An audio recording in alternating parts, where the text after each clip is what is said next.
ورحمة الله وبركاته. الحمد لله رب العالمين والصلاة والسلام على سيد المرسلين وعلى آله وصحبه أجمعين، أما بعد. قال الله تعالى: أعوذ بالله من الشيطان الرجيم، بسم الله الرحمن الرحيم. يا أيها الذين آمنوا إن جاءكم فاسق بنبأ فتبينوا أن تصيبوا قوما بجهالة فتصبحوا على ما فعلتم نادمين.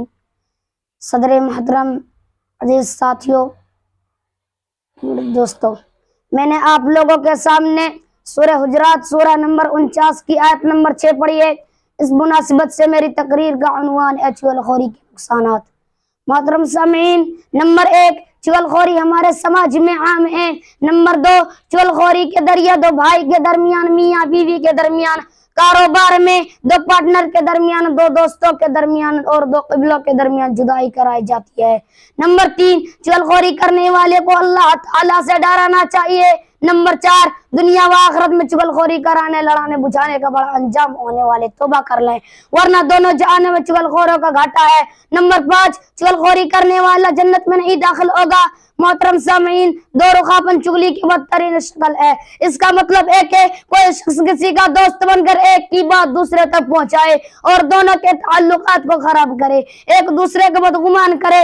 اس سے بڑا فتنہ پیدا ہو جاتا ہے، اور ایسے شخص کو نبی صلی اللہ علیہ وسلم نے دو منہ والا کہا ہے۔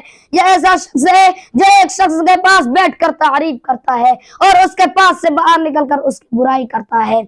چغلخور دو گلے کے پاس آگ کی دو زبان ہوگی۔ سنن ابو داؤد کتاب الادب کتاب نمبر 4 حدیث نمبر 4873 صحیح عمار قال قال رسول اللہ صلی اللہ علیہ وسلم: ما كان له وجهان في الدنيا كان له يوم القيامة لسانان من نار۔ عمار رضی اللہ عنہ سے روایت ہے کہ رسول اللہ صلی اللہ علیہ وسلم نے فرمایا: جس کے دنیا میں دو منہ ہوئے، قیامت کے روز اس کی دو زبانیں ہوں گی جو آگ کی ہوگی۔ محترم سامعین، چغل خوری کرنے والا جنت میں نہیں جائے گا۔ چغل خوری سے بہت بڑا فساد برپا ہوتا ہے، اسی لیے نبی صلی اللہ علیہ وسلم نے فرمایا، سنن ابی داؤد کتاب، صحیح مسلم کتاب الایمان کتاب نمبر 1 حدیث نمبر 105 صحیح عن حذیفہ قال رسول اللہ صلی اللہ علیہ وسلم: لا يدخل الجنت نمام۔ ایک دوسرے حدیث میں لا يدخل الجنت قطات۔ حذیفہ رضی اللہ عنہ بیان کرتے ہیں کہ رسول اللہ صلی اللہ علیہ وسلم نے فرمایا چغل خور جنت میں نہیں جائے گا۔ خاتمہ، میں اپنی تقریر کو ختم کرتا ہوں ایک آیت سے، سورہ حجرات سورہ نمبر 49 آیت نمبر 6: یا ایھا الذین آمنوا ان جاءکم فاسق بنبأ فتبینوا ان تصیبوا قوما بجہالۃ فتصبحوا علی ما فعلتم نادمین۔